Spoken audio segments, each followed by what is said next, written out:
Bom dia, sejam bem-vindos à videoconferência do Grupo Carrefour Brasil, onde serão apresentados o resultado do primeiro trimestre de 2021. Essa videoconferência está sendo gravada e transmitida simultaneamente pela internet, podendo ser acessada no endereço ri.grupocarrefourbrasil.com.br, onde se encontra disponível a respectiva apresentação.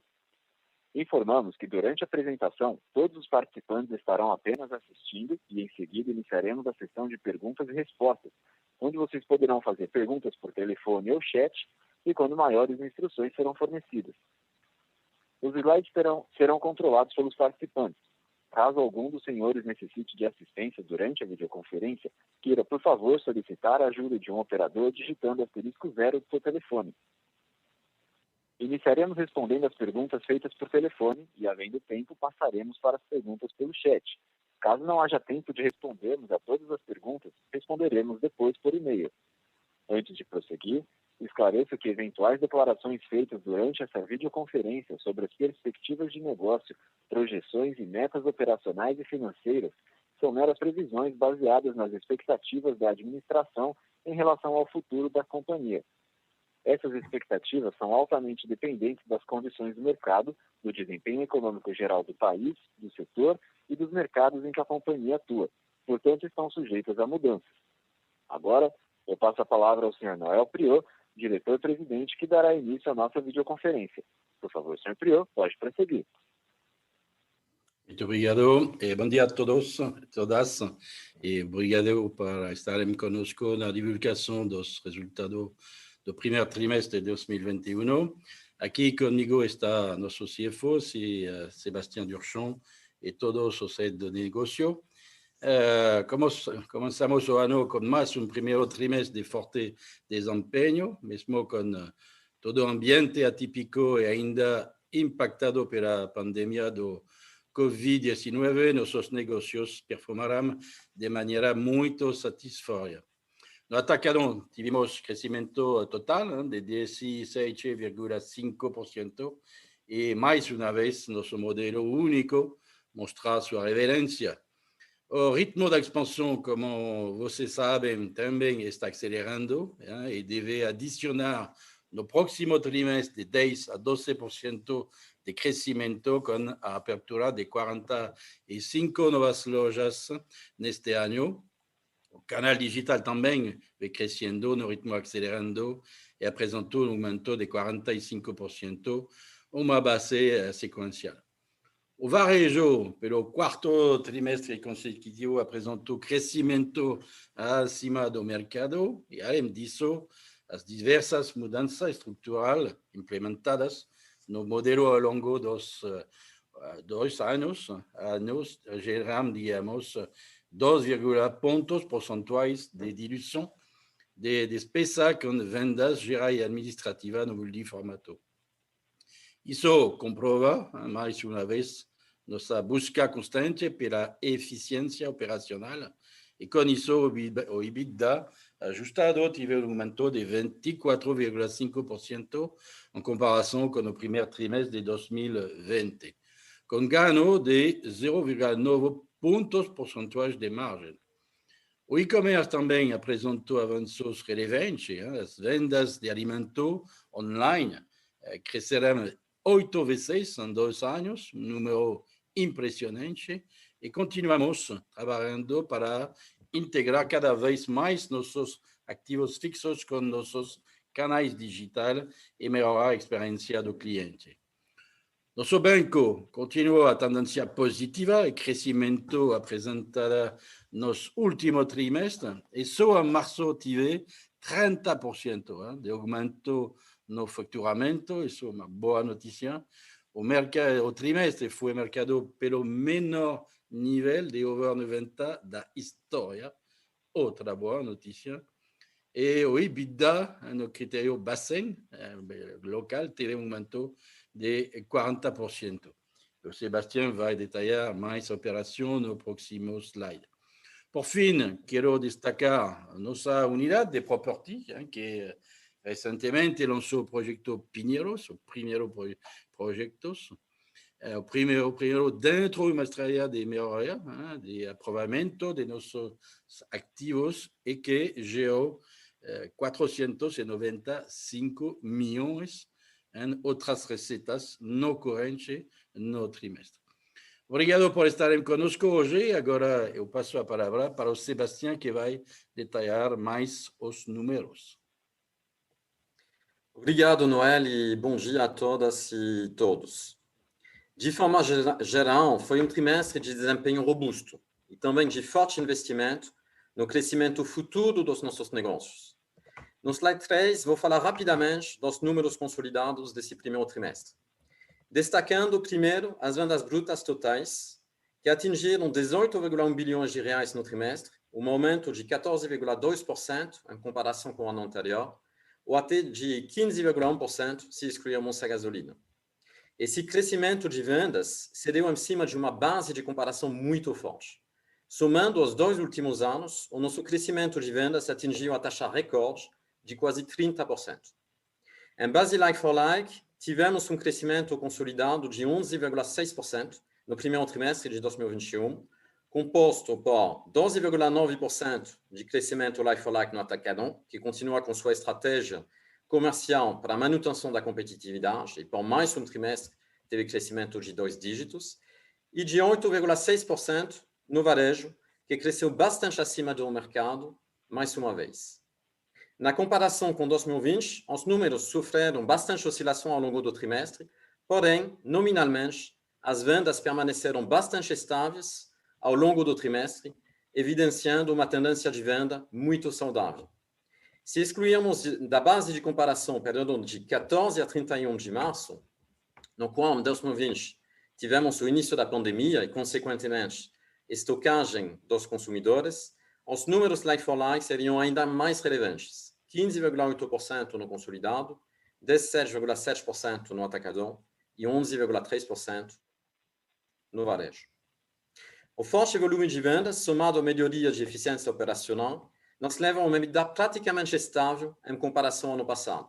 Tivemos um crescimento de 25% no varejo, 9% no atacadão, que compensaram a queda já esperada no EBITDA do banco, que vou explicar mais no detalhe nos próximos slides. Nosso lucro líquido ajustado foi de 420 milhões de reais no trimestre, um aumento de 4,7% em comparação ao mesmo trimestre do ano anterior. Por fim, nossa alavancagem e endividamento continuaram em patamares bastante saudáveis, mas ainda se considerarmos que gastamos 2,7 bilhões em M&A nos 12 últimos meses, entre o pagamento da aquisição do Macro e o adiantamento de 900 milhões realizado na operação com o BIG. A nossa dívida líquida contável totalizou 5,7 bilhões, ou uma vez o nosso EBITDA. Se adicionarmos os recebíveis descontados como endividamento, um tratamento semelhante ao dado pelas agências de rating a esse indicador, a nossa dívida atinge 6,7 bilhões, ou 1,19 vezes o nosso EBITDA. Observem aqui que somos um dos muito poucos grupos a ser tão transparente sobre a nossa dívida financeira. Gostaria de destacar que ainda possuímos 1,4 bilhão de recebíveis que não precisamos vender nesse trimestre, em virtude da nossa forte geração de caixa e estratégia de otimização de capital. Se vendêssemos esses recebíveis, a nossa dívida líquida contábil cairia para 4,3 bilhões, ou 0,77 vezes o EBITDA, demonstrando, mais uma vez, a robustez do nosso balanço. No slide 4, trazemos o detalhamento do projeto Pinheiros, em parceria com a W Torre. A nossa primeira loja no país possui uma área total de 60 mil metros quadrados, sendo que o hipermercado hoje tem cerca de 8 mil metros quadrados de áreas de vendas e fica no centro do terreno. Conforme anunciado no quarto trimestre de 2020, a loja será realocada e torres residenciais e corporativas serão erguidas na parte liberada. Ressalto que, para nós, esse projeto não requer investimento adicional, já que funciona como um swap. Entregamos o terreno em excesso e recebemos de volta vários ativos, uma loja nova, uma galeria e 14 mil metros quadrados de torre corporativa.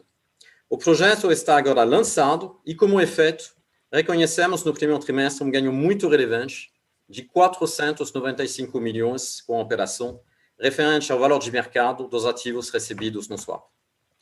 Esse é apenas o primeiro de 30 projetos prioritários que já temos mapeados dentro do grupo, sem considerar ainda os ativos do BIG. No slide 5, vou entrar nos detalhes das operações, começando pelo Atacadão, que teve um trimestre de performance robusta. As vendas brutas tiveram um aumento de 17,5% no primeiro trimestre, com vendas like-for-like de 12,9%, um desempenho forte em meio ao ambiente volátil que estamos vivendo. Conforme já mencionei, se excluíssemos da base do período de 14 a 31 de março, as vendas like-for-like do Atacadão teriam sido de 17,7%. Também tivemos 6% de expansão no primeiro trimestre, com a abertura de 9 novas lojas, das quais 5 foram conversões de lojas do Macro, que totalizaram 11 até o final de março. Como vocês já sabem, devemos abrir 45 novas lojas em 2021, e isso vai contribuir com uma participação no crescimento futuro de 10% a 12%. Conforme mencionado pelo Noel no início, o canal digital continua seu ritmo de crescimento acelerado e o serviço de entrega rápida já está presente em 60 lojas e 13 estados brasileiros.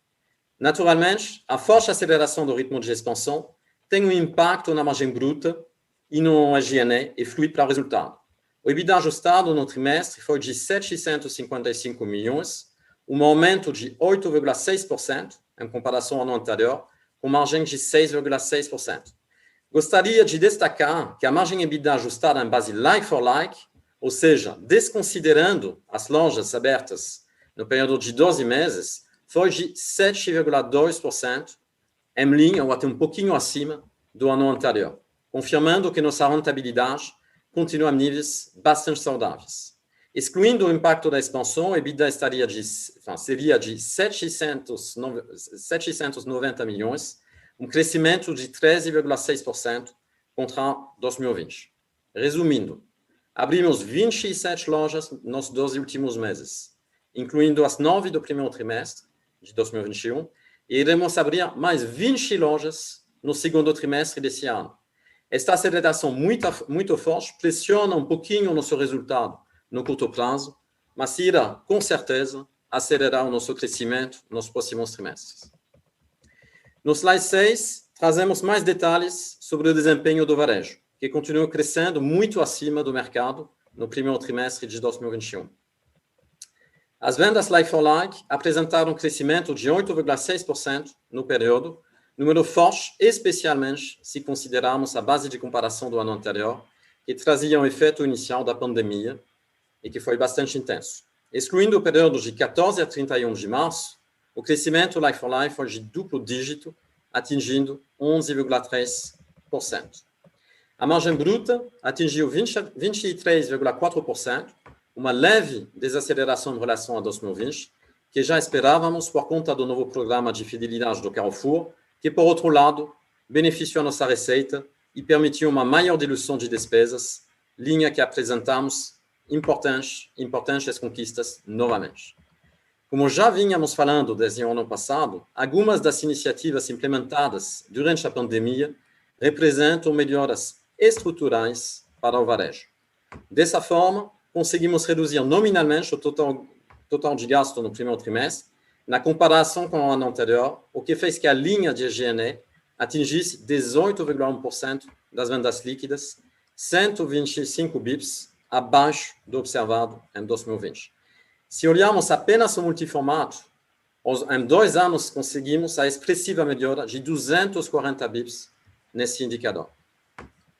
Como resultado, conseguimos aumentar em 25% o nosso EBITDA e cerca de 100 bips a margem em relação ao primeiro trimestre de 2020, chegando a 5,5%.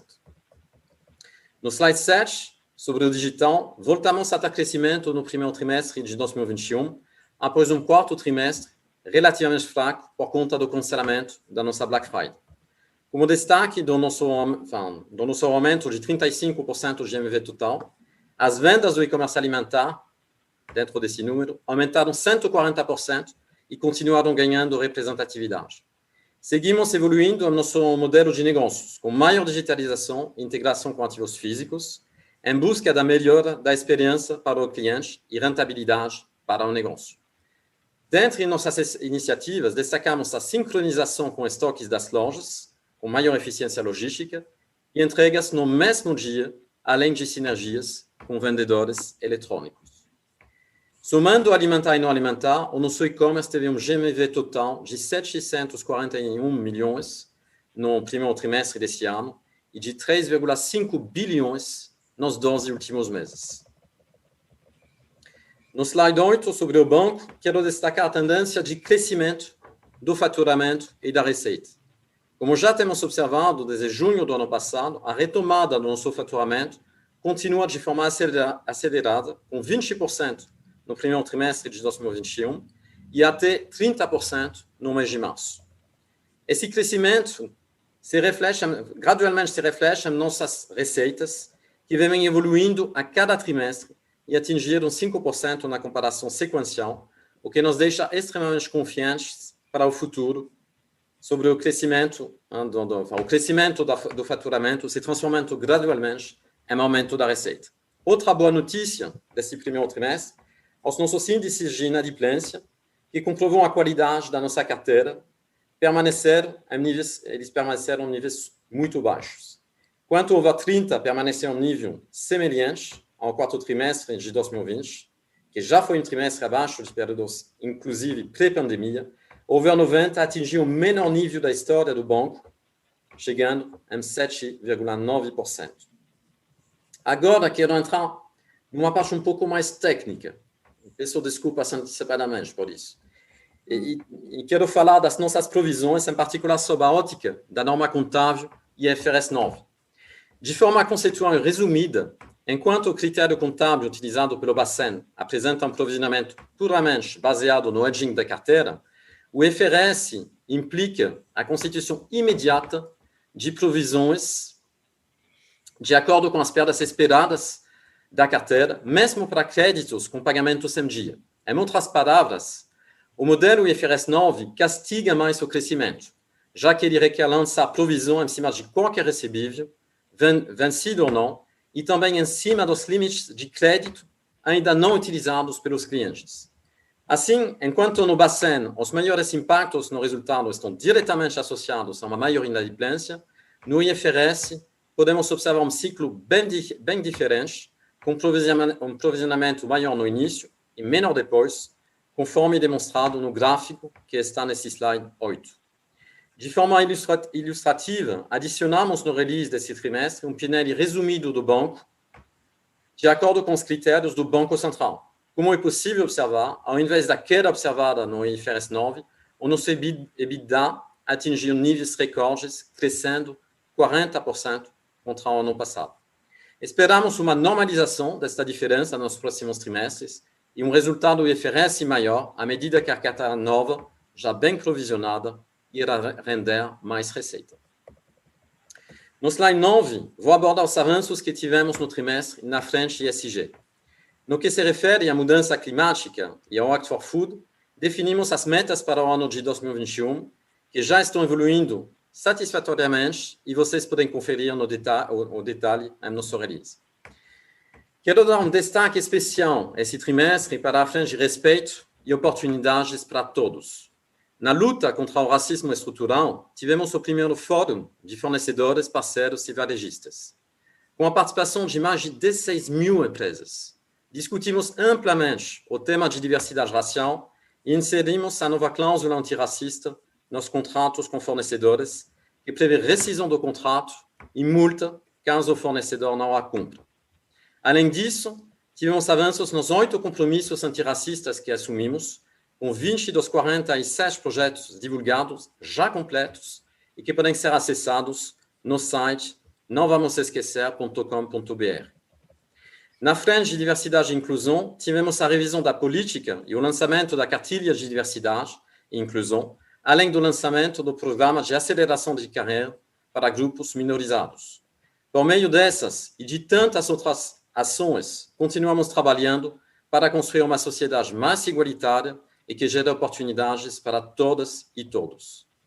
Com isso, volto a palavra para o Noel para suas considerações finais. Muito obrigado, Sebastião. No slide 10, quero concluir reforçando que estamos construindo o ecossistema omnicanal com uma base muito sólida. Nos últimos 2 anos, as vendas de Atacadão cresceram de mais de 33%, de multiformato 21%. Nós estamos acelerando a expansão e devemos abrir mais de 45 lojas no Atacadão em 2021, enquanto que no varejo, o programa de fidelidade lançado no final do ano passado já conta com 75% dos clientes recorrentes engajados, que é muito relevante. Estamos avançando na melhoria da experiência do consumidor no e-commerce e nosso banco continua comprovando a sua solidez. Na parte do real estate já capturamos meio bilhão de reais, com o primeiro dos 30 projetos que estamos mapeados. Vamos acelerar tudo isso com a aquisição do BIG, que vai nos complementar mais 15 milhões de clientes, reforçar nossa presença em novos formatos, como Sam's Club, além de expandir nossos serviços financeiros e fortalecer ainda mais nossos ativos fixos. Pessoal, preciso finalizo esta apresentação com a mensagem do que o que estamos construindo aqui é muito sólido e único. Muito obrigado pela atenção. E agora podemos passar para a sessão de perguntas e respostas, justamente com os demais executivos. Iniciaremos agora a sessão de perguntas e respostas. Para fazer uma pergunta, por favor, digitem asterisco 1 e para retirar a pergunta da lista, digitem asterisco 2. Nossa primeira pergunta vem de Rubem Couto, do Santander. Rubem, sua linha está aberta, pode prosseguir. Bom dia, pessoal. Queria ouvir um pouco mais sobre a retomada de receita do Banco Carrefour. O Sebastião, acho que os números operacionais parecem saudáveis, o número de conta crescendo de forma saudável, o faturamento também mantendo um patamar de crescimento forte, mas não reflete muito em receita. O que está por trás disso? O cliente atrasando menos, é uma compra menor, o serviço ainda está baixo, pick-up um pouco mais devagar, enfim, queria entender melhor essa dinâmica de receita do TRI e o que a gente deve esperar para o resto do ano, uma aceleração aí, se já no segundo TRI ou mais para o segundo semestre. Obrigado. Carlos? Bom, antes de mais nada, muito obrigado pela pergunta.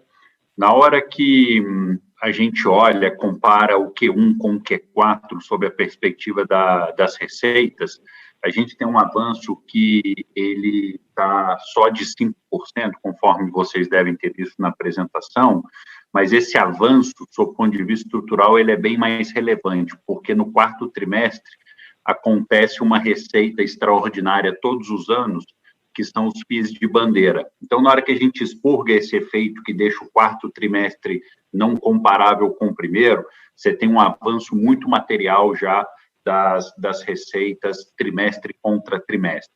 Então, a gente deve ver, sim, um avanço ainda mais contundente no segundo, terceiro e quarto trimestre sob a perspectiva de receitas. Inclusive, um dos motivos pelos quais o IFRS ele puxou um pouco mais de provisão nesse primeiro trimestre está muito ligado ao crescimento da carteira CRU, ou seja, aquela carteira que rende juros.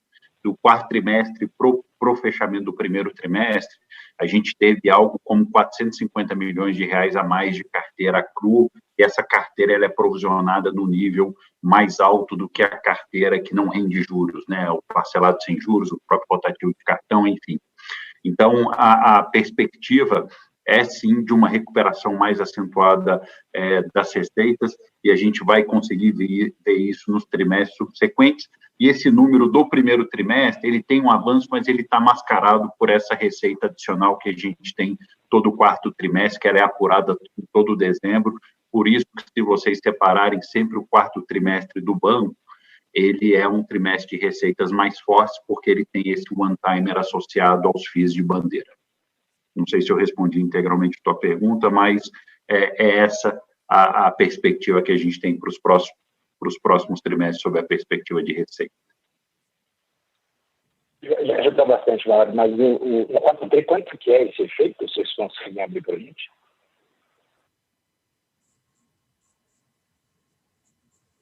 Em dezembro do ano passado, a gente teve de FIIs de bandeira 56 milhões de reais de receita. Então, você teria que tirar da base do quarto trimestre do ano passado esses 56 milhões de reais para ver a evolução trimestre contra trimestre, tá? Tá certo. Obrigado. Nossa próxima pergunta vem de Felipe Reboredo, do Banco Safra. Felipe, sua linha está aberta, pode prosseguir. Bom dia, obrigado pela oportunidade de fazer pergunta. Acho que do nosso lado do Safra aqui, a gente queria entender um pouco mais como que está a estratégia do online e do atacadão, como que está esse rollout e também tentar entender como é que está um pouco a cabeça de vocês em termos de alavancagem operacional para o atacadão nos próximos trimestres. Obrigado. Muito obrigado, Felipe. Obrigado, Noel. Obrigado, Felipe, pela pergunta. Nós começamos a fazer um trabalho dentro do digital muito organizado e muito à la atacadão, sempre pensando em resultados, nunca investindo sim, mas buscando resultados. Nesse primeiro tri, nós atendemos no digital mais de 182 mil clientes, entre os nossos parceiros de Last Mile, como Corner Shop e Rappi, e dentro da plataforma da Cotabest. Estamos, sim, crescendo mês a mês. Nas parcerias, nós já temos 70 lojas em 12 estados, em 14 estados, 71 lojas já implantadas. E o rollout continua sendo feito. É claro que não vamos chegar nas 220 lojas, mas nós vamos chegar, sim, em uma boa parcela de lojas. Tá? Na questão da nosso B2B, no nosso marketplace, na Cotabest, continuamos fazendo um trabalho bastante equilibrado. A boa notícia é que no primeiro tri nós fizemos o rollout para 12 estados diferentes, em 12 atacados diferentes, com resultados espetaculares. E mais uma coisa muito boa, Felipe, toda esta venda é incremental. Nós estamos com os braços longos, chegando onde a gente não chegava. Estamos otimistas.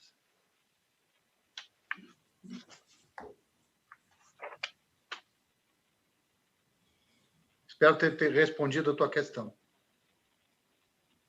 Não, perfeito. O único complemento é em relação à alavancagem operacional do atacadão.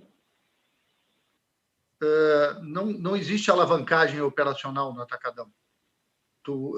Nós trabalhamos nesse TRI exatamente igual como trabalhamos em todos os outros meses, entregamos a mesma competitividade dentro do mercado, conseguimos abocanhar fatias de mercados importantes, mas sim, quando tu olhas a alavancagem, como o Sebastião bem falou, nós trouxemos nesse primeiro TRI os custos de aberturas de 25 lojas num trimestre. Isso significa muito pesado esses custos. Imagina, nós estamos falando em custos de abertura em pandemia em 15 estados diferentes, recrutando quase 7 mil funcionários, seleção, treinamento, implantação, tudo dentro desse trimestre. Evidente que isso traz algum efeito, mas como o Noel sempre diz aqui, e a gente trabalha assim, nós estamos plantando para colher no futuro. E realmente isso aí é extraordinário, tá?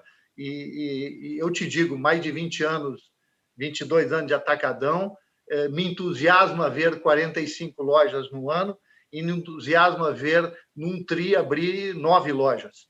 Quer dizer, espetacular. Estamos num ritmo que eu mesmo nunca vi. Eu duvidava um pouco desse ritmo, mas a nossa estrutura de baixo custo e grande eficiência é espetacular. Então, aí talvez esteja esse resultado. O Sebastião explicou muito bem e deixou bem claro isso aí para vocês. Perfeito, super claro, obrigado. Obrigado, Felipe. Nossa próxima pergunta vem de Daniela Eiger, da XP Investimentos. Daniela, sua linha está aberta, pode prosseguir. Bom dia, obrigada pela pergunta. A minha primeira pergunta em relação, talvez, a uma dinâmica um pouco mais de curto prazo, entender como vocês estão vendo, viram, né, a performance em abril e como vocês esperam que esses próximos meses sejam desempenhados, né, tanto no atacarejo, como no atacadão, como no formato de varejo. Então, entender um pouquinho, né, vocês colocaram a questão da desaceleração da inflação, mas vocês também estão abrindo lojas, então entender como que vocês estão pensando em relação a crescimento aí no curto prazo do ano. E aí um outro ponto, né, uma coisa que chama atenção é, de fato, o investimento de vocês em competitividade, né, que nesse trimestre se mostrou, né, foi entregue através de um crescimento de receita forte, tanto no atacadão quanto no multivarejo, mas entender o porquê, assim, se vocês estão vendo um ambiente competitivo que vocês estão tendo, que abrir mão de margem para garantir esse crescimento, e como a gente deve pensar nisso para frente, se vocês ainda vão continuar com essa dinâmica aí de uma margem bruta um pouquinho mais pressionada para trazer crescimento. Obrigada. Sebastião?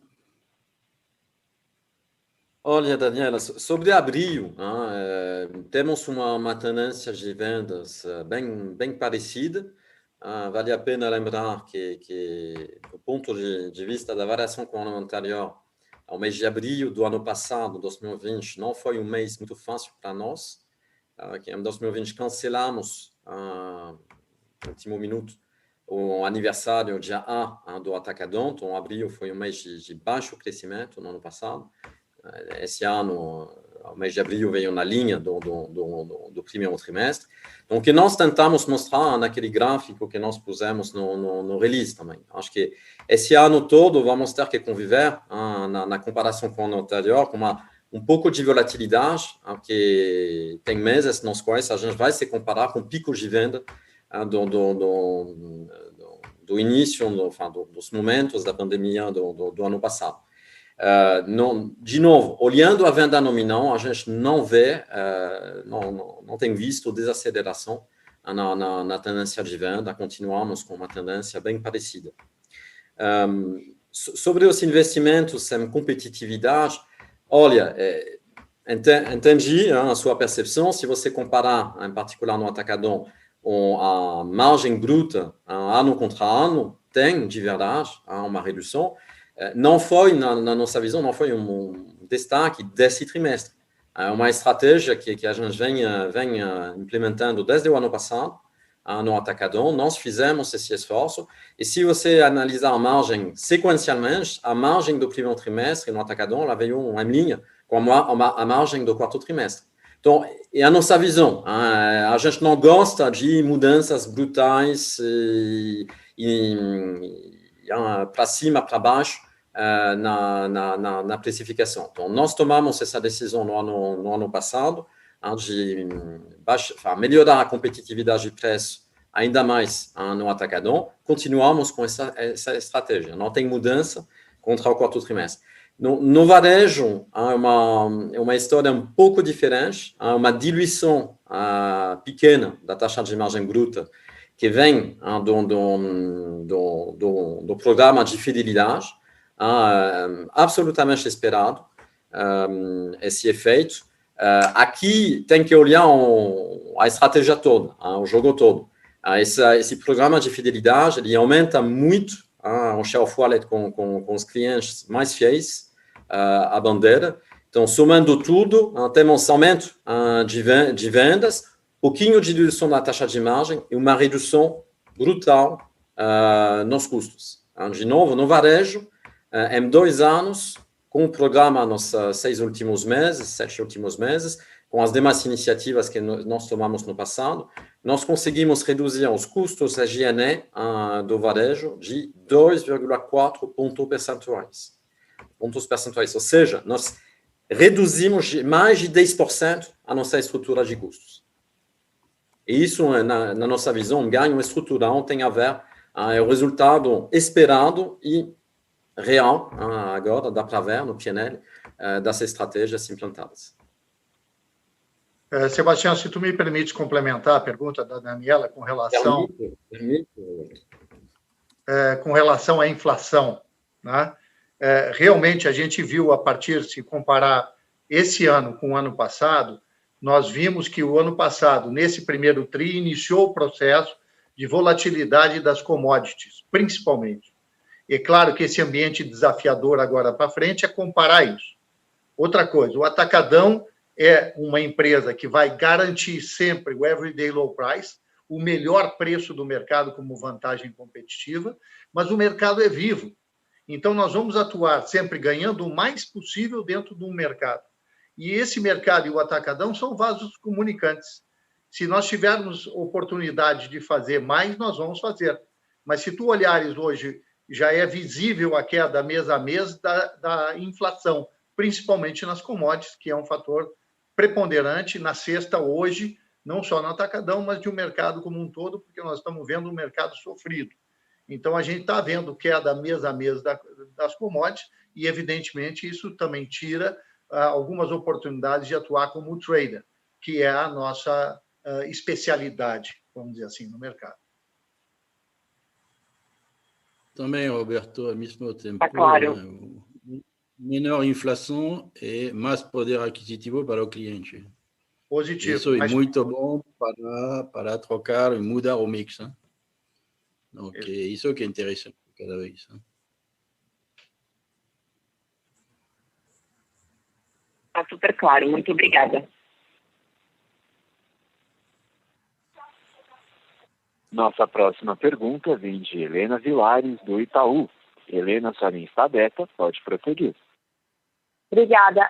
A nossa pergunta também vai em relação ao Atacadão, no sentido de que a gente tem visto cada vez mais hipermercados se posicionando próximos de cash and carry, né? Então, o que a gente queria entender melhor é como que vocês enxergam o posicionamento do Atacadão nesse sentido. Vocês acham que é possível a gente ver, por exemplo, lojas no formato um pouco menores, pegando, de fato, tentando pegar mercado desses hipermercados ou não? Como é que vocês estão enxergando? E aí, por outro lado, vocês também têm os hipermercados, e que tem mostrado uma performance muito positiva do portfólio de vocês. E nesse cenário, como é que vocês enxergam o hipermercado de vocês se posicionando?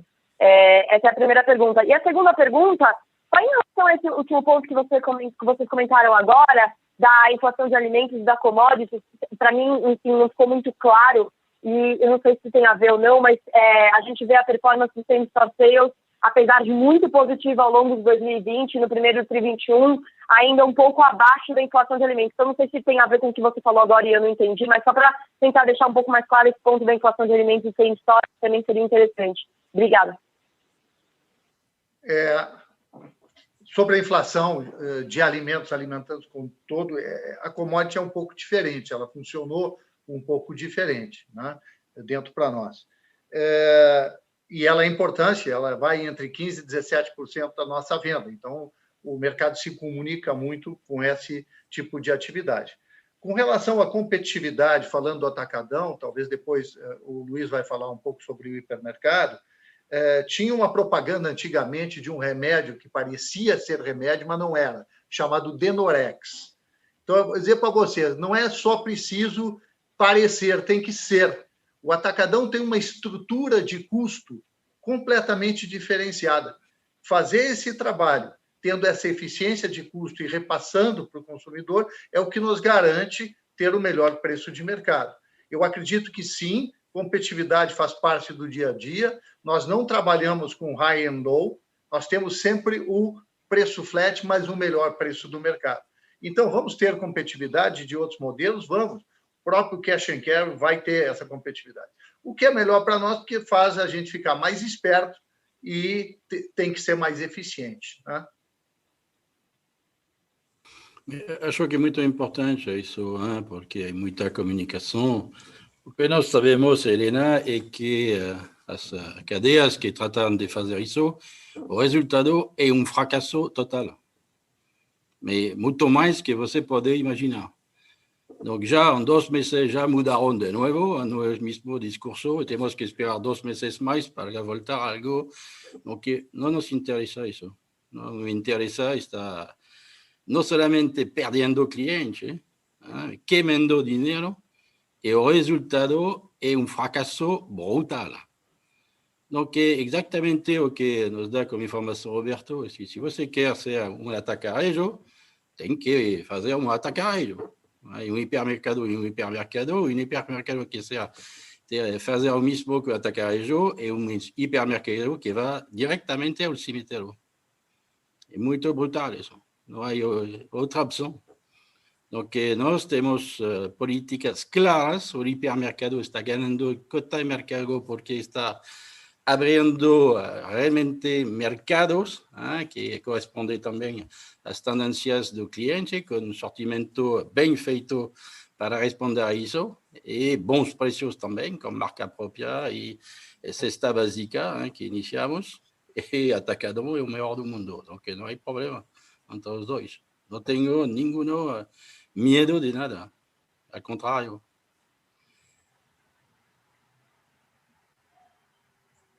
Tá ótimo, obrigada. Nossa próxima pergunta vem de Olivia Petronilho, do JP Morgan. Olivia, sua linha está aberta, pode prosseguir. Oi, pessoal, bom dia, obrigada por pegar minha pergunta. Eu tenho duas perguntas, na verdade. Primeiro, ainda sobre a questão da margem bruta do Atacadão, acho que a gente queria entender aqui se existe uma pressão mais clara vindo de lojas novas ou de conversões do macro, ou se esse movimento que a gente viu na margem bruta está acontecendo de maneira homogênea em todas as lojas. E o segundo ponto é sobre as conversões para o macro, as conversões da loja do macro. Acho que a gente queria entender aqui como é que vocês estão vendo esse fechamento de gap versus as lojas do Atacadão de produtividade das lojas, né? Como é que vocês estão vendo a inserção dos produtos financeiros nessas lojas? Acho que principalmente, dado que a gente tem um BIG daqui para frente que vai ser colocado dentro da plataforma, a gente queria entender como é que está acontecendo esse movimento no macro. Obrigada. Obrigado pela pergunta.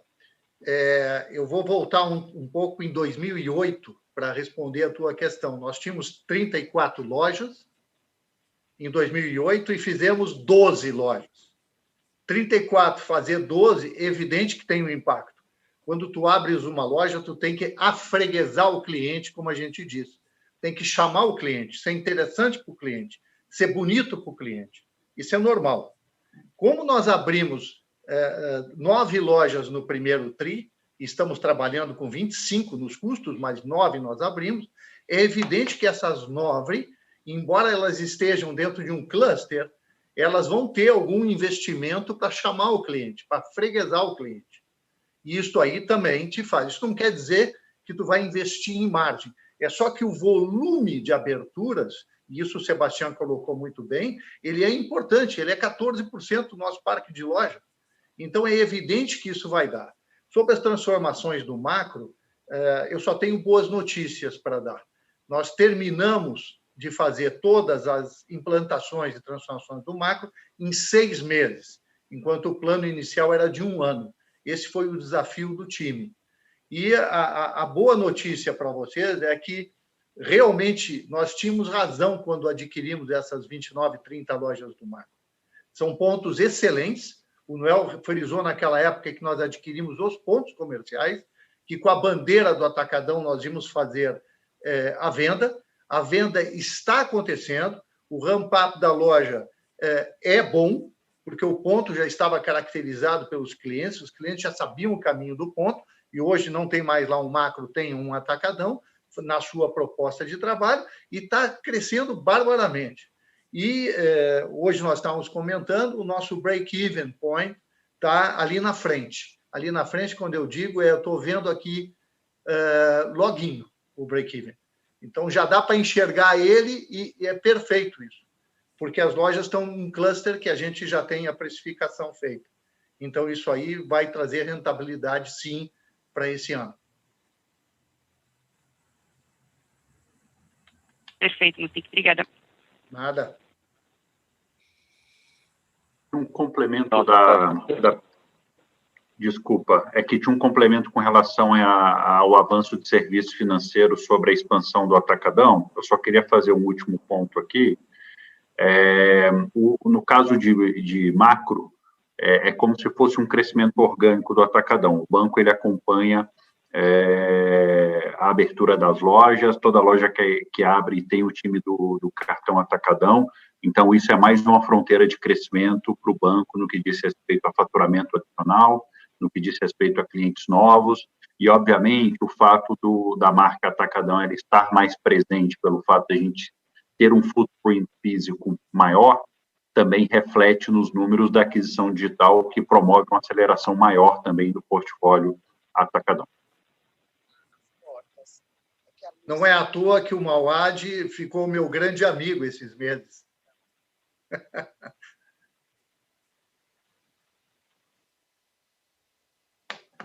Nossa próxima pergunta vem de Felipe Rached, de Goldman Sachs. Felipe, sua linha está aberta, pode prosseguir. Oi, bom dia, pessoal. Obrigado pelo call. Na verdade, eu tenho um follow-up da pergunta anterior, acho. Em relação à aceleração da abertura de lojas de Atacadão, quanto tempo vocês estimam que demora para uma loja nova rodar com a mesma produtividade de uma madura, em média? E como tá indo a maturação dessas lojas, né? Agora que tem alguns meses a mais de histórico. E aí, uma segunda pergunta em relação ao banco, olhando além da pandemia, como vocês estão vendo a margem no médio prazo? Será que você pode voltar ao nível histórico? Ou vocês estão olhando um crescimento maior, mas com uma rentabilidade um pouco mais baixa do que os patamares históricos? Obrigado. Obrigado pela pergunta. Só dizendo, um ramp-up de uma loja nova depende muito do mercado onde a gente está colocando essa loja. Mas pode demorar 4 anos. Um ramp-up sempre crescendo até a maturação dessa loja. Tá? Evidentemente que, no caso das lojas do macro, o ponto comercial já existia. Isso facilita o ramp-up dessas lojas. E nós temos pontos muito bons também. Se tu olhas, por exemplo, Barra da Tijuca, no Rio, se tu olhas Iguatemi, Salvador, Fortaleza, Recife, são lojas de ponto excepcionais. E esperamos um ramp-up de produtividade um pouco mais rápido. Quando eu falo em break-even, nós estamos vendo isso aqui para o mês de maio, junho. Então, está tranquilo. As vendas estão acontecendo. Nós abrimos na pandemia de uma maneira inusitada para nós. Primeiro, zero de comunicação. Segundo, para evitar qualquer tipo de problema, simplesmente abrimos a porta, sem avisar ninguém. Então, é evidente que isso aí começa a trabalhar como nós sempre gostamos, boca a boca, né? A propaganda do Atacadão é muito consistente, porque ela é de boca a boca. Então, nós não fizemos esse trabalho de abertura, nós simplesmente abrimos e os resultados estão bastante positivos para quem está trabalhando nisso. Né? Agora, cabe sim consolidar e afreguesar as lojas. Mas esperamos um ramp-up mais rápido, porque o ponto já existia. Complementando a resposta do Roberto, olhando os vários trimestres do ano, acho que o ciclo é mais ou menos o seguinte. No trimestre no qual nós abrimos uma loja, isso claramente pressiona para baixo o resultado. E, na verdade, essa pressão ela começa um pouco antes. No primeiro trimestre desse ano, já temos despesas pre-opening das lojas, aquelas 20 lojas que nós iremos abrir no segundo tri do ano. Então, olhando os 4 primeiros trimestres, vou dizer uma média, mas perdemos dinheiro no primeiro trimestre, já começamos a gastar um pouco no trimestre anterior, segundo tri está muito perto de zero e chegamos, dependendo das lojas, mas chegamos numa situação de lucro já no segundo semestre do primeiro ano. Então, nesse primeiro trimestre de 2021, temos uma situação inédita, porque é um trimestre de aceleração brutal da nossa expansão, que as 20 lojas que iremos abrir no segundo tri, já estão quase todas abertas, inclusive. Nós começamos a preparar tudo no primeiro trimestre. Então, nesse primeiro trimestre, que eu falei no comentário da apresentação, todas as despesas de expansão, elas tiraram 0,6 da nossa margem de EBITDA. A margem de EBITDA que vocês enxergam no PNL é de 6,6 no Atacadão, tirando todas essas lojas novas, ela estaria num patamar maior, seria de 7,2% ligeiramente acima do ano passado. Óbvio que, conforme o Roberto falou, desse ponto de vista, do resultado, o pior já está para trás. O investimento já está feito. Então, a nossa expectativa, claramente, é ter uma contribuição positiva dessas lojas e crescente nos trimestres que vêm.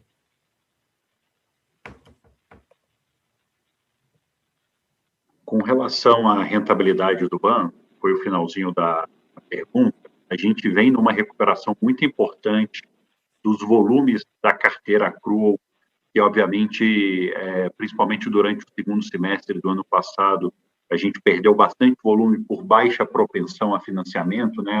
As estruturas de crédito mais fechadas, você perde carteira financiada.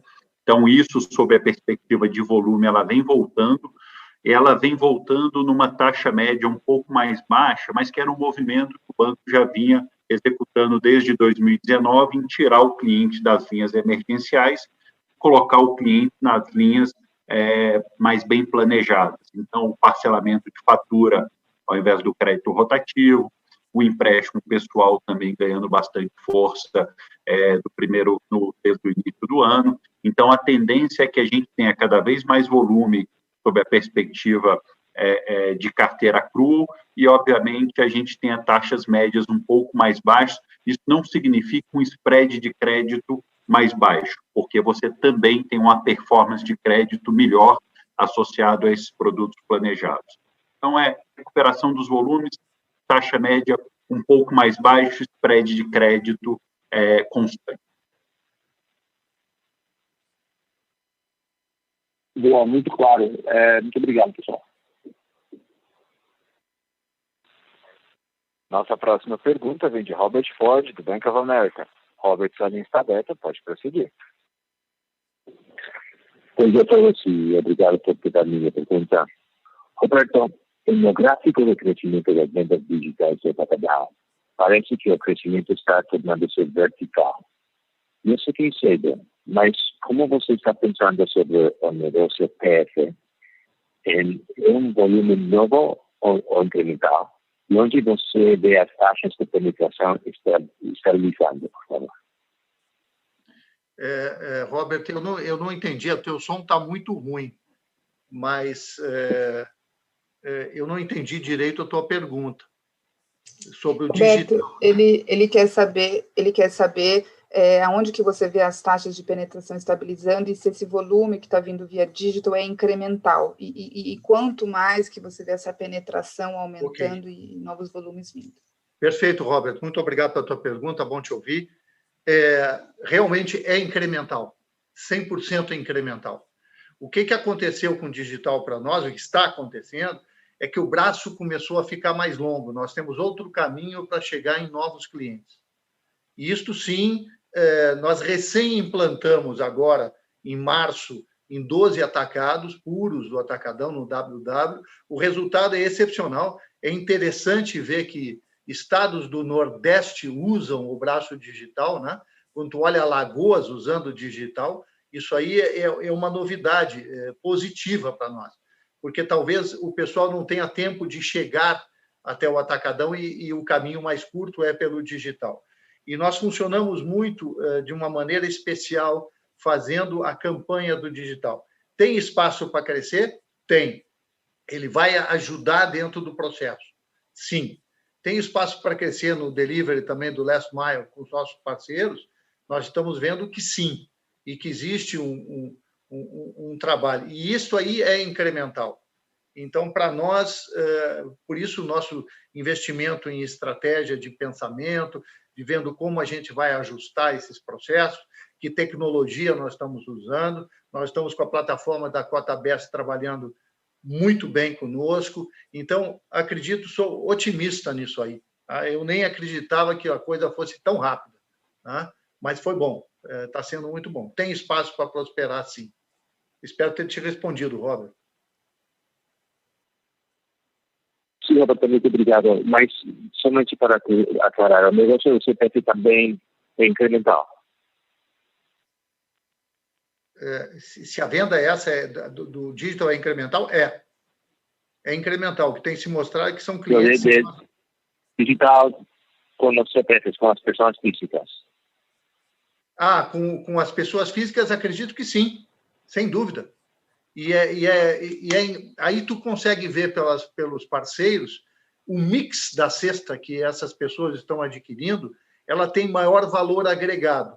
Então, tu pode analisar isto como sendo um efeito da pandemia, onde as pessoas têm uma tendência em fazer indulgências consigo mesmo, comprando produtos melhores, comprando algumas outras coisas, mas o ticket médio, além de ser maior, ele tem um mix diferente. Então, evidentemente que esses parceiros, como Corner Shop e Rappi, eles chegam em clientes que não vêm às lojas. Então, são, sim, incrementais. E a separação dos last milers na loja afeta a experiência dos compradores na loja ou não? Não, acredito que não. Acredito que não. Se tu olhares bem, os nossos parceiros atenderam, nesse primeiro TRI, mais de 150 mil invoices. Isso é bastante. Não, e também sobre Atacadão, o espaço dedicado ao food é muito mais importante que o espaço do hipermercado, por exemplo. Donc, não impacta nada da experiência do cliente. Temos muito espaço para vender mais, isso sim.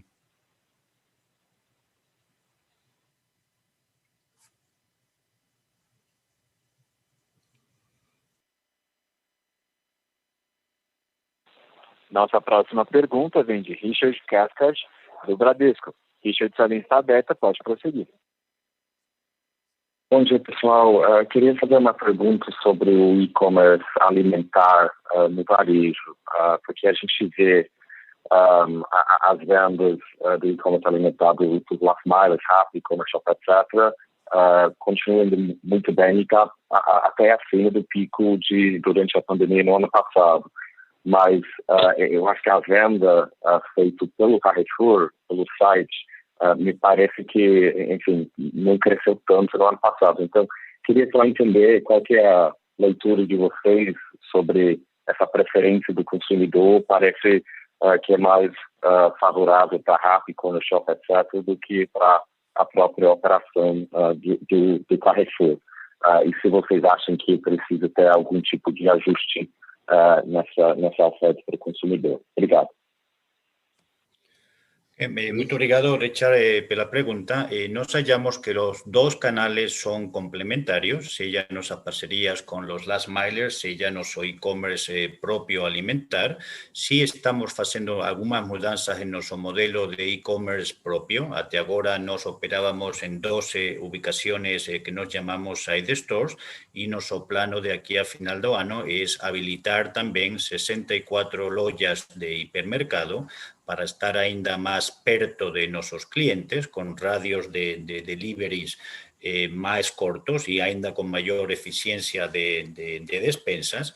Todo nuestro e-commerce también faz parte de nuestro nuevo programa de fidelidad. Entonces, los clientes tienen ventajas adicionales por comprar en nuestro e-commerce porque les acumulan sus despensas y con eso consiguen atingir sus metas y recibir sus recompensas.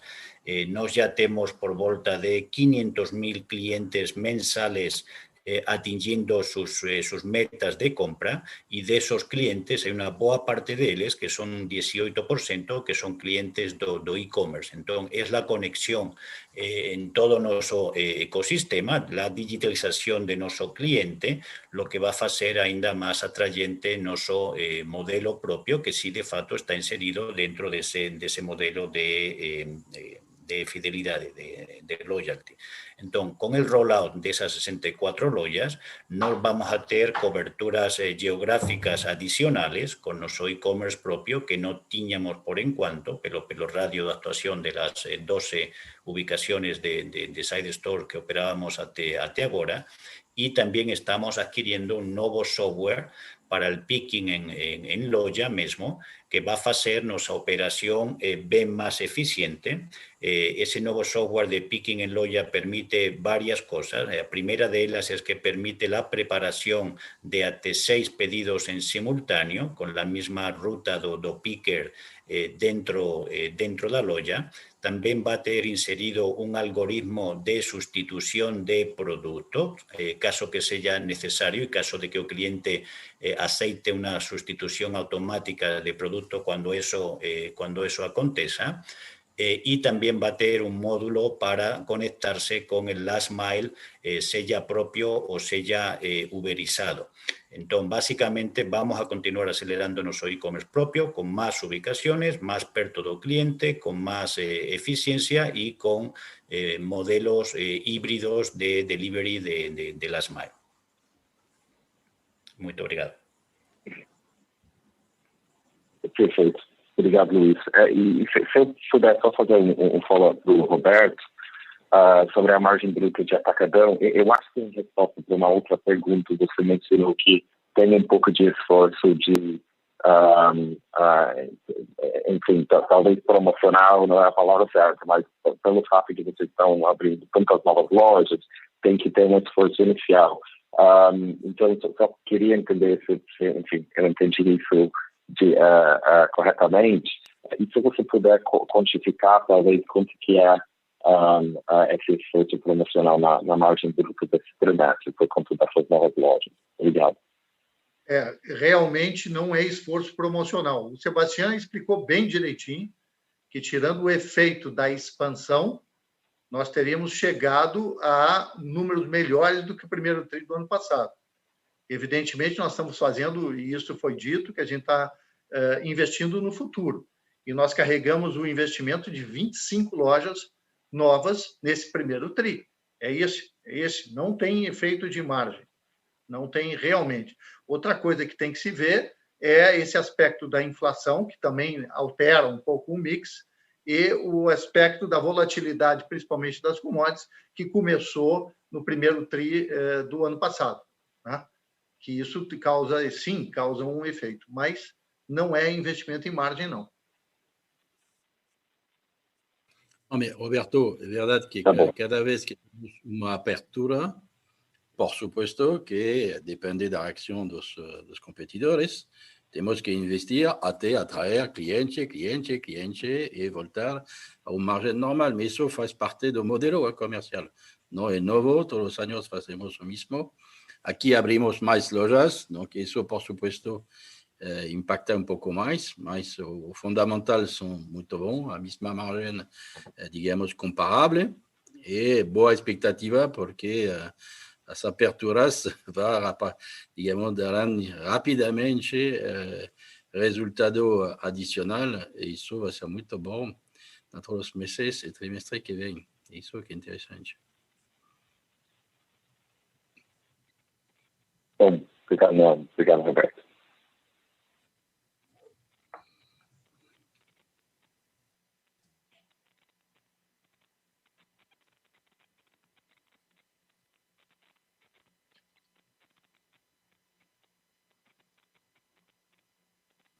Outras perguntas?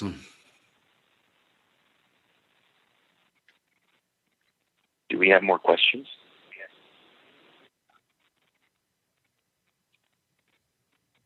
Our next question is coming from Andrew Rubin of Morgan Stanley. Andrew, your line is open. You may proceed. Hi, thanks very much for the question. I just wanted to follow up on the loyalty program.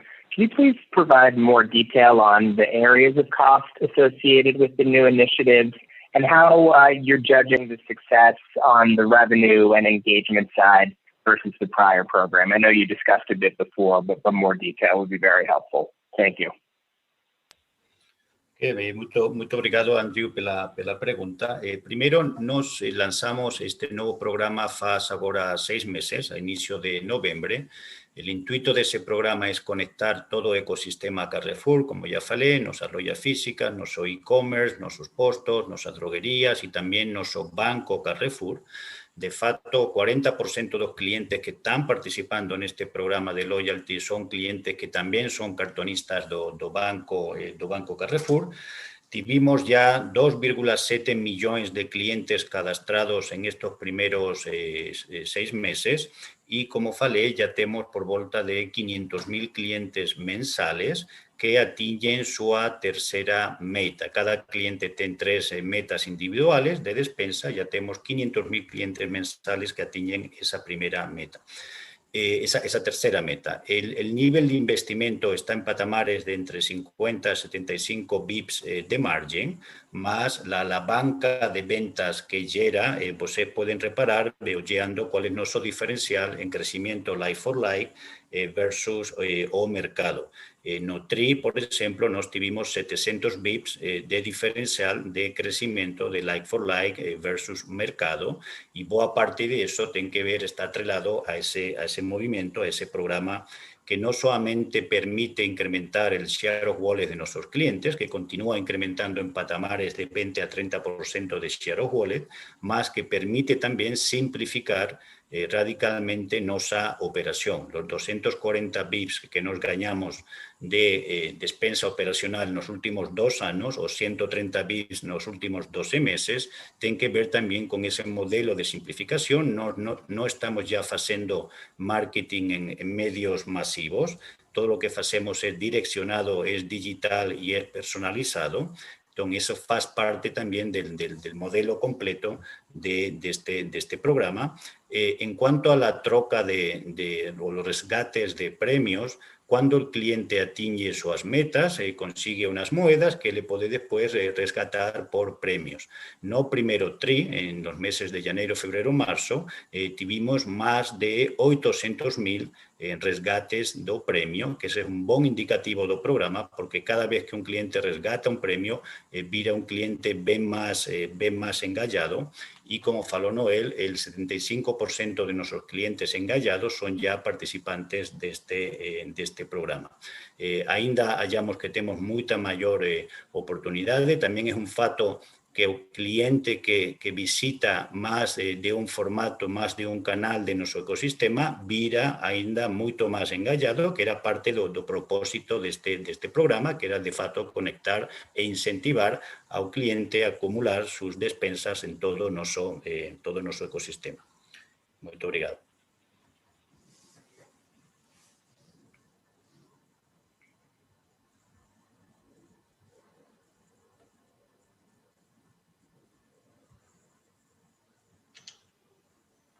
Podemos pegar a pergunta do chat, operador? Nossa próxima pergunta vem do chat de Giane Guerra. Qual a previsão para a avaliação do CAD sobre a compra do BIG? O posicionamento sobre extinção e manutenção das marcas teve alteração? Olha, sobre o processo com o CAD, já fizemos um pré-filing da transação. Então, já entregamos muitos dados ao time do CAD e estamos à disposição do órgão para ajudar na análise. É evidente que o prazo depende muito mais deles do que a gente. Tem um cenário, vai demorar alguns meses, pode a aprovação, ela pode sair no final desse ano, a gente tem vários cenários, tem outro cenário daqui a um ano, março, abril do ano que vem. Mas realmente depende do prazo necessário lá no CAD, a gente respeita isso e tenta ajudar para facilitar. Vamos utilizar todo esse tempo. A nossa ideia aqui não é ficarmos parados e aguardar a aprovação no CAD. Vamos utilizar esses meses para trabalhar e deixar tudo preparado. E assim que conseguimos fechar essa transação, já no dia seguinte, começamos a integração a todo vapor. Sobre a questão das marcas, desde o anúncio da transação, não tivemos mudanças. Acho que, tentando resumir aqui, acho que nós falamos há um pouco mais de um mês, nós temos no hipermercado, no cash and carry, os dois modelos mais eficientes desses segmentos, então, um plano claramente e aproveitar dessas fortalezas e fazer a conversão para as nossas bandeiras, alavancando o modelo que já temos. Tem o caso do Sam's Club. Sam's Club, para nós, é um terceiro formato, uma coisa, é um bicho muito diferente. Então, a ideia aqui é manter, com certeza. Enxergamos várias oportunidades de melhoria do modelo do Sam's, para tornar a bandeira ainda mais produtiva. E outra vertente da estratégia com Sam's, claramente, é na parte de expansão física. Nós enxergamos muito espaço para o Sam's como terceiro modelo no mercado, o modelo de clubes. Tem outras marcas de supermercados, Bom Preço, tem nacional, tem também a parte de soft discount, todo dia. Então, nesse caso, a nossa ideia aqui é manter, sim, as bandeiras, porque nós entendemos que são modelos diferentes do que nós temos hoje. Então, a gente vai fazer uma integração um pouco diferente com essas bandeiras, respeitando a personalidade da marca comercial.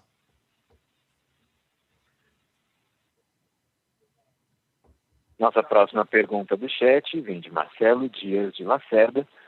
Sabemos que a companhia vem realizando investimentos na expansão da rede que comprimem as margens no primeiro momento. Pergunto, quando os investimentos serão amortizados e as margens ideais serão alcançadas e quais os patamares desejados para essas margens? Qual é o cenário ideal para o Carrefour obter os prêmios nas margens? Ele está se referindo ao atacadão, Roberto. Quando que a expansão deixa de pesar negativamente na margem e a gente vai ver margens em patamares. Deixa eu responder aqui, porque acho que o Roberto já falou muito desse assunto, então vou tentar ajudar. É a história de sempre no atacadão. O Roberto lembrou a primeira aceleração que nós tivemos na expansão em 2007, 2008. E sempre a mesma história. Com ritmo de expansão estável, tudo vai se equilibrando. Então, não tem pressão muito relevante nas margens. Temos pressão cada vez que a gente acelera. E esse trimestre foi uma aceleração brutal.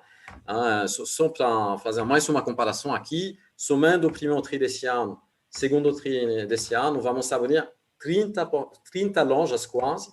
Então, nós abrimos 20 no ano passado, em 12 meses. Então, vamos abrir em um semestre 50% de lojas a mais do que nos 12 últimos meses. Então, óbvio que isso, no curto prazo, tem um impacto, sim, pressiona um pouco, porque tem esses investimentos, as despesas pré-opening, tem, no primeiro momento, 100% dos custos das lojas, e não temos ainda o potencial de venda.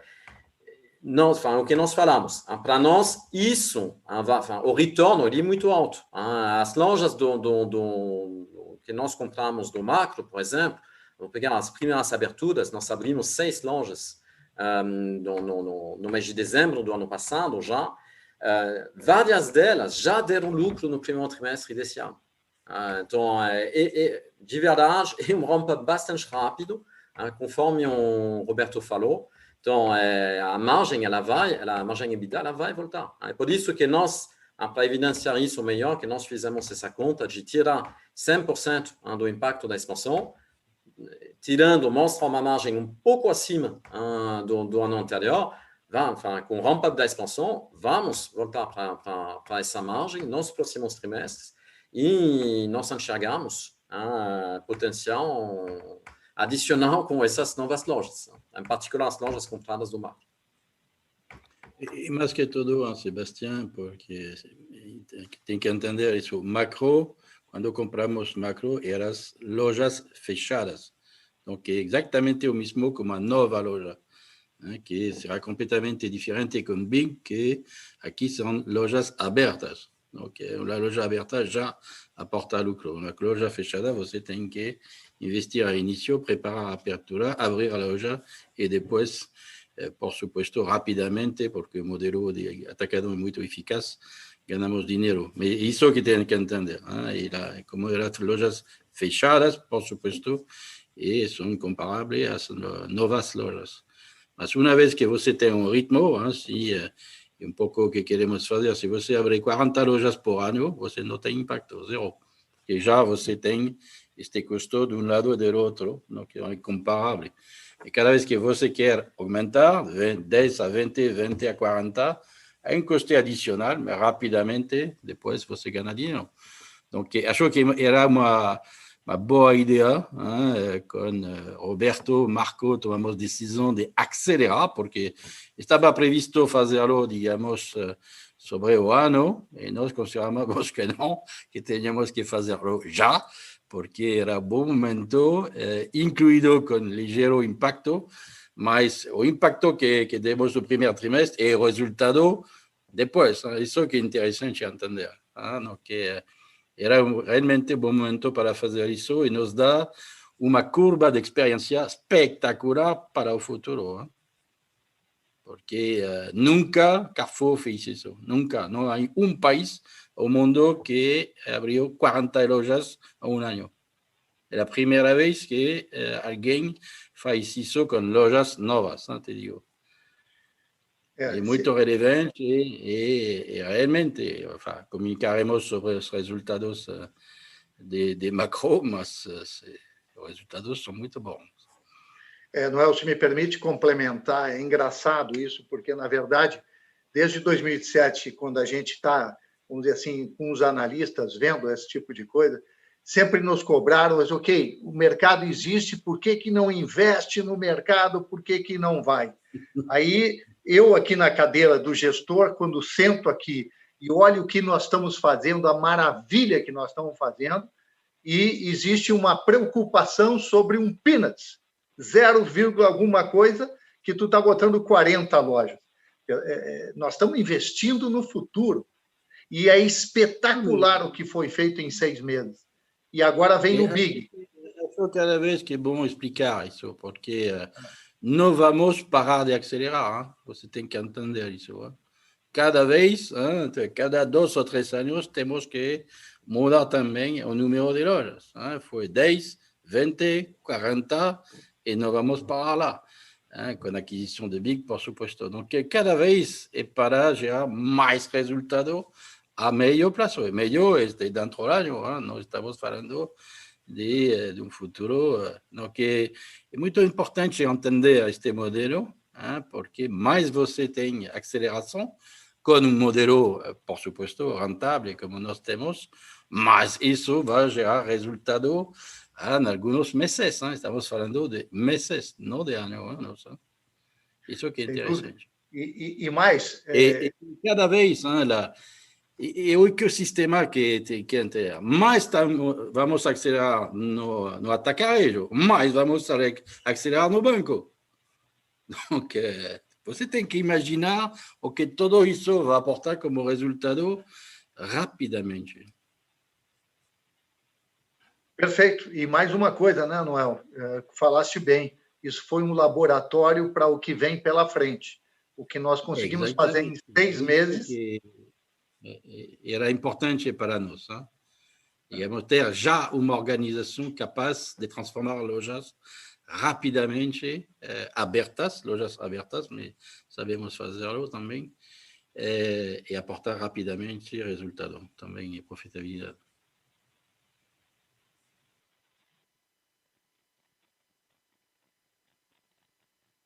Okay. Perguntas? Não, não havendo mais perguntas, retornamos a palavra ao senhor Prior para as considerações finais.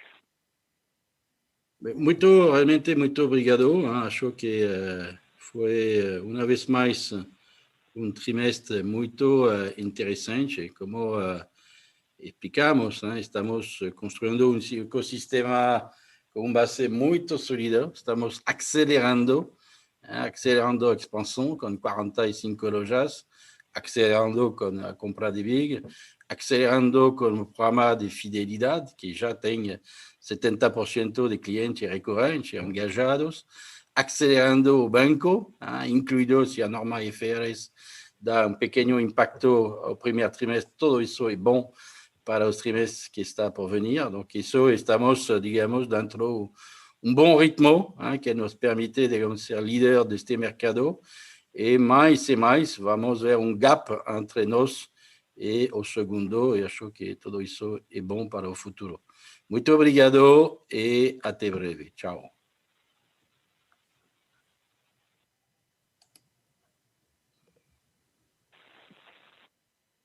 A videoconferência de resultados do Grupo Carrefour Brasil está encerrada. Agradecemos a participação de todos e tenham um bom dia.